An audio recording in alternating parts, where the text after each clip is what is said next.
Hey friends, welcome to the YouTube channel all about electronics. So in this video, we will learn about the common collector amplifier, which is also known as the emitter follower. So this is the basic circuit of the common collector amplifier. And if you look this circuit, then it is very similar to the common emitter fixed bias circuit. But in case of this common collector amplifier, the resistor is connected at the emitter terminal and also the output is measured at the emitter terminal. Now for the AC signal perspective, all the DC sources in the circuit will act as a 0, while all the coupling capacitors will act as a short circuit. That means for the AC signals, the collector terminal will act as a ground, or we can say that it is the AC ground.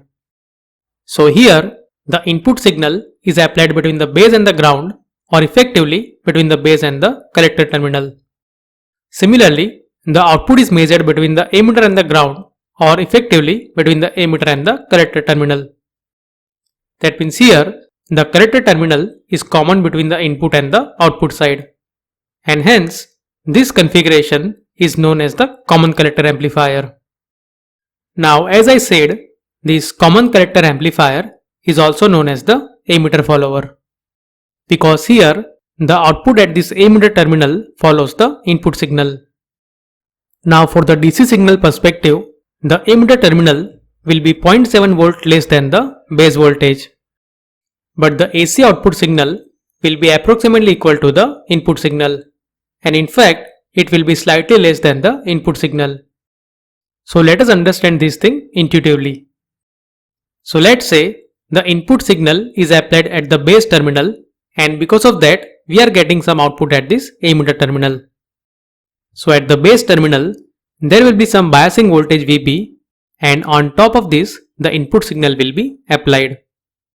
And if we see the output at the emitter terminal, then there will be some emitter voltage VE, and on top of this we will get the output voltage.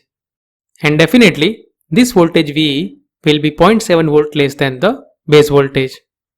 Now if this AC output signal is more than the input signal, in that case at any given point of time, the difference between the base and the emitter terminal will be less than the 0.7 volt. That means we can say that if the output voltage is more than the input voltage, then the voltage VBE will reduce. And from this expression we can say that because of that the collector current IC will reduce. And we know that the collector current IC is approximately equal to emitter current.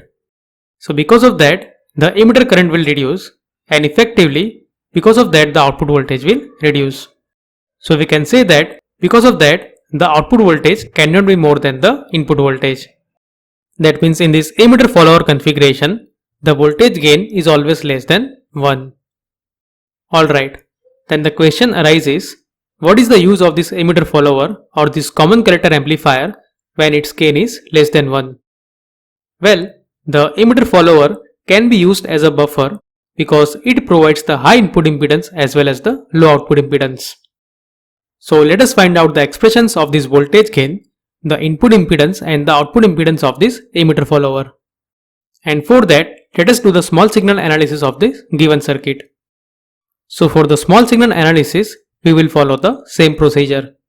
That means we will consider all the DC sources in the circuit as 0, while we will consider all the coupling capacitors as a short circuit.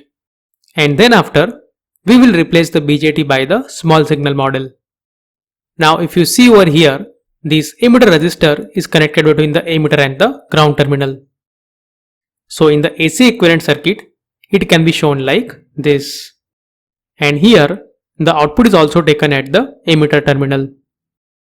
Apart from that, here this base resistor and the input signal is connected between the base and the ground terminal, while this collector terminal is connected to the ground terminal.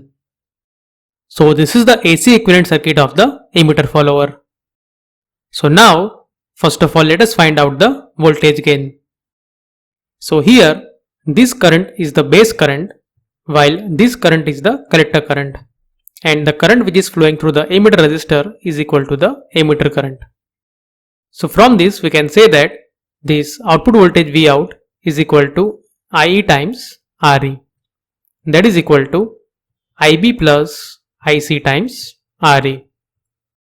Now here we know that the voltage V pi can be given as IB times R pi. That means base current IB is equal to V pi divided by R pi, and the collector current IC is equal to GM times V pi. That means the output voltage V out can be given as voltage V pi divided by R pi plus GM times V pi times RE.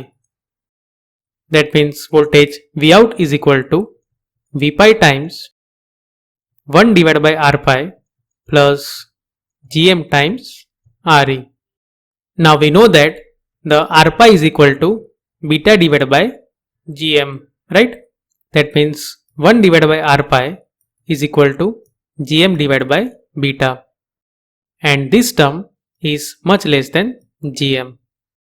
For example, if the value of beta is 100, in that case this 1 over R pi is 100 times less than the GM. That means in this expression we can neglect this term. That means we can say that this output voltage V out is equal to V pi times GM times RE. So now we need to find the expression of the V pi in terms of the input voltage. Now here if you observe, the voltage at this end is equal to V in. So let us apply the KVL equation in this loop. So if we apply the KVL equation in this loop, then we can write it as voltage V in is equal to voltage V pi plus V out. That means voltage V pi is equal to V in minus V out. That means voltage V out is equal to V in minus V out times GM times RE. That means 1 plus GM times RE times V out is equal to GM times RE times input voltage. That means voltage V out divided by V in, or the voltage gain, is equal to GM times RE divided by 1 plus GM times RE. And if we divide the entire expression by the term GM, then we can write the voltage gain as V out divided by V in is equal to RE divided by 1 over GM plus RE. So this is the expression of the voltage gain. Now usually this 1 divided by GM is much less than RE. That means from this we can say that this voltage gain is approximately equal to unity. Apart from that, if you observe over here, there is a no negative sign in this expression. That means here the input and the output signals are in the phase. Now if you see this expression, then this expression is similar to the voltage divider expression. So from this expression, if we draw the equivalent circuit, then it can be drawn like this. That means here the resistor 1 over GM and the RE are in the series connection, and the output voltage is the voltage across this emitter resistor. So here this portion of the circuit is actually the Thevenin's equivalent circuit, which is seen through the emitter terminal. And in fact, using this equivalent circuit, it is easy to find the output impedance. So let us see how we can find the output impedance. So we know that the output impedance is the Thevenin's equivalent impedance, which is seen through the output side. And for that, we will consider all the independent sources in the circuit as 0. That means this input voltage will act as a short circuit.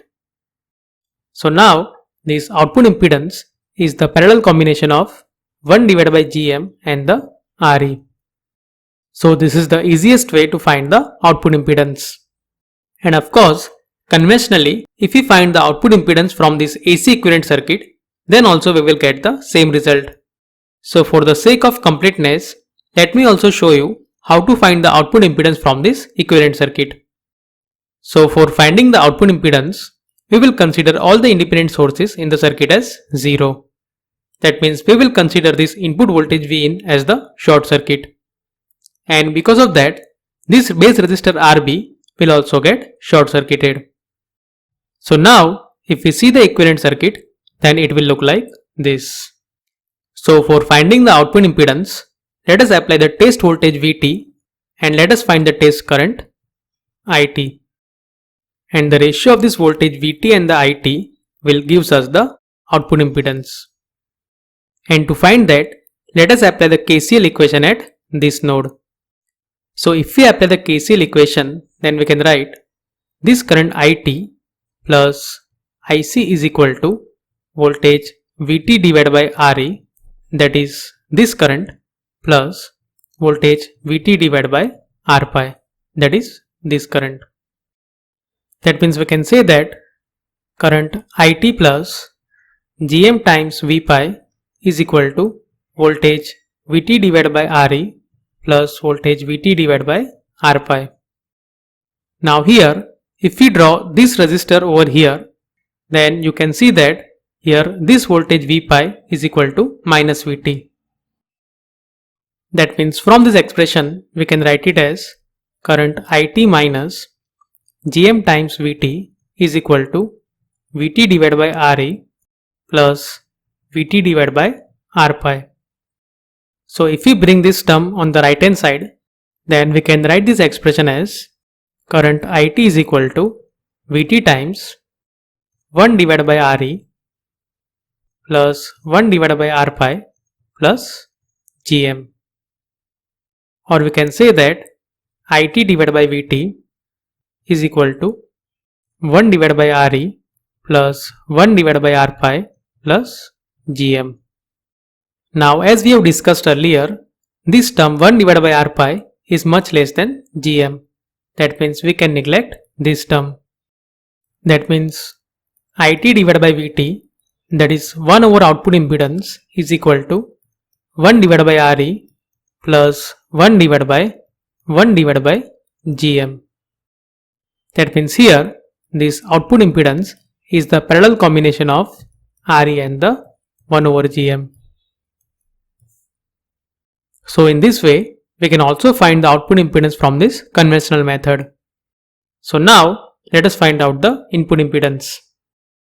So the input impedance is the equivalent impedance which is seen through the input side. And unlike the output impedance, we cannot find the input impedance from this equivalent circuit, because here this equivalent circuit is the Thevenin's equivalent circuit which is seen through the emitter terminal. Alright, so now let us see how to find this input impedance.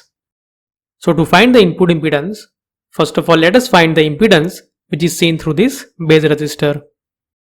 Let's call this resistor as the ZB. So here, let's say the voltage at this node is equal to VB, and as you can see, it is equal to the input voltage.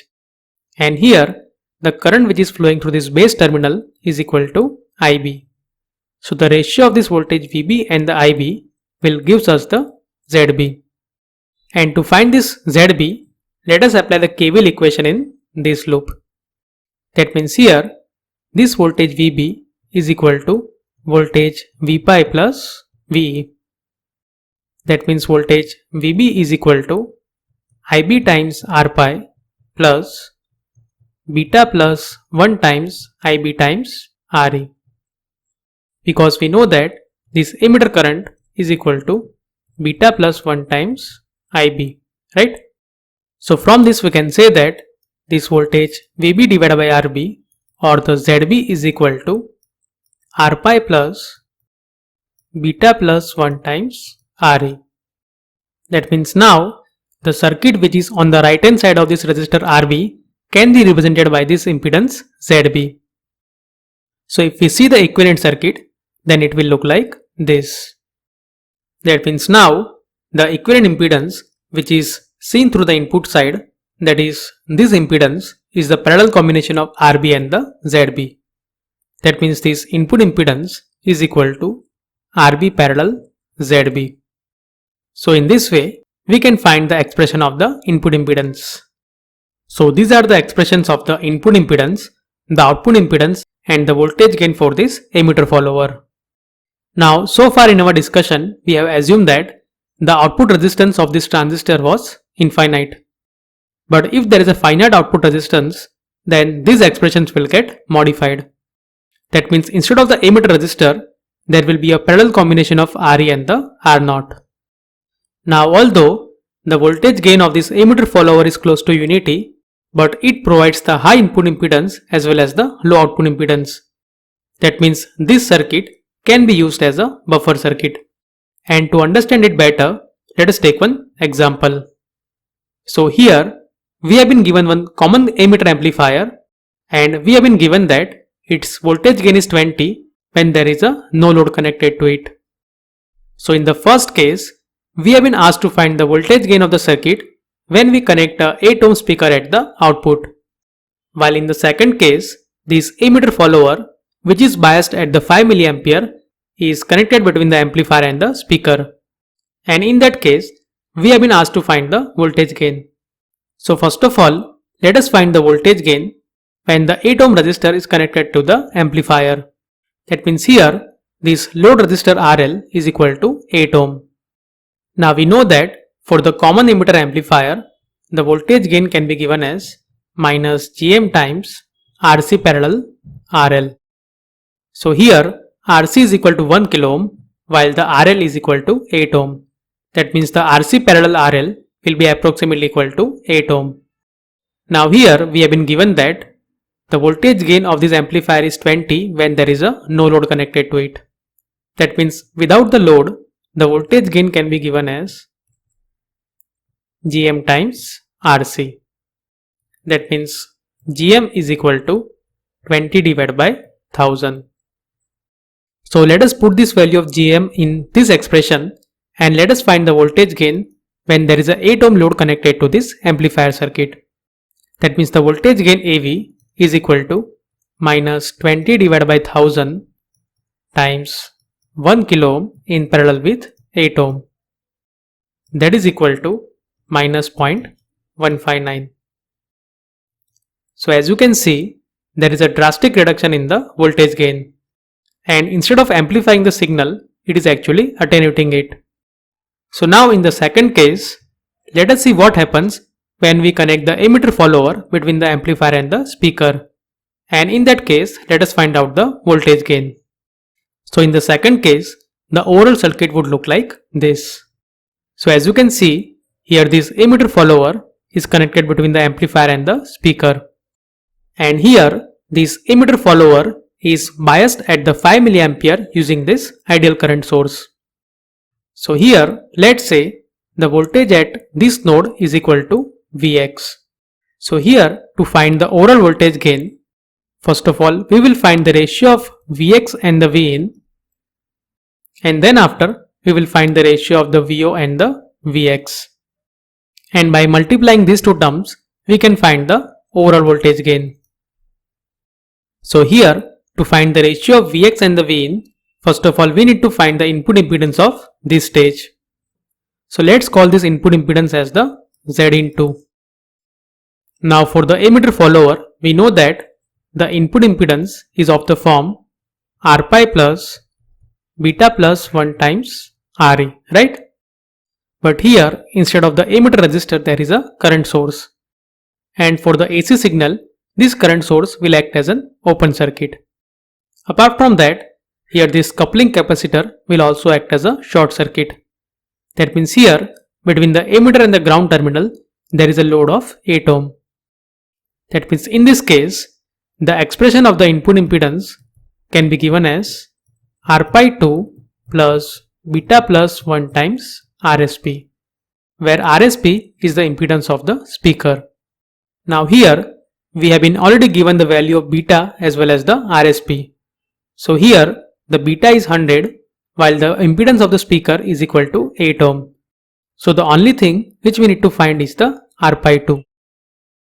Now we know that the R pi can be given as beta divided by Gm.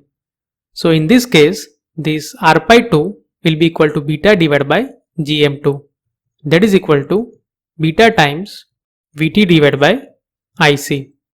Now here, this emitter follower is biased at the 5 mA. And for the simplicity, let us assume that this thermal voltage Vt is equal to 25 mV. That means R pi 2 is equal to beta times 25 mV divided by 5 mA. And the value of beta is equal to 100. That means this R pi 2 is equal to 500 ohm. So from this input impedance Z in 2 is equal to R pi 2 plus beta plus 1 times RSP. That is equal to 500 ohm plus 101 times 8 ohm. That is equal to 1308 ohm. So this input impedance Z in 2 will come in parallel with the 1 kilo ohm resistor.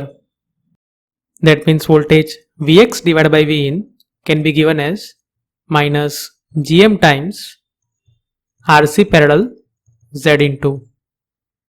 That is equal to minus 20 divided by 1000 times 1 kilo ohm in parallel with 1.3 kilo ohm. And if you calculate the value, then it is equal to minus 11.3. So as you can see, because of this emitter follower, there is a significant improvement in the gain of the common emitter stage. But here, to find the overall voltage gain, we also need to find the gain which is provided by the emitter follower. So we know that the gain of the emitter follower is of the form Re divided by 1 divided by Gm plus Re. So in this case, it would be equal to RSP divided by 1 divided by Gm2 plus RSP. Because as I said, here this current source will act as an open circuit. That means between the emitter and the ground, the resistance which is connected is the load only. That means for the given emitter follower, this is the expression of the voltage gain. Or in other words, it is equal to voltage Vout divided by Vx. That means Vout divided by Vx is equal to 8 ohm divided by 1 divided by Gm2 plus 8 ohm. And as we have seen, this 1 over Gm2 is equal to 5 ohm. That means voltage Vout divided by Vx is equal to 8 divided by 5 plus 8 ohm. That is equal to 0.615. So the overall voltage gain Vout divided by Vin is equal to voltage Vx divided by Vin times voltage Vout divided by Vx. That is equal to minus 11.3 times 0.615. That is roughly equal to minus 7. And still it is far better than the first case where the gain was minus 0.159. That means whenever the load impedance is very low, then it is always better to use the emitter follower as a buffer between the amplifier and the load. So I hope in this video you understood what is the emitter follower, and because of its high input impedance and the low output impedance, how it can be used as a buffer. So if you have any question or suggestion, do let me know here in the comment section below. If you like this video, hit the like button and subscribe to the channel for more such videos.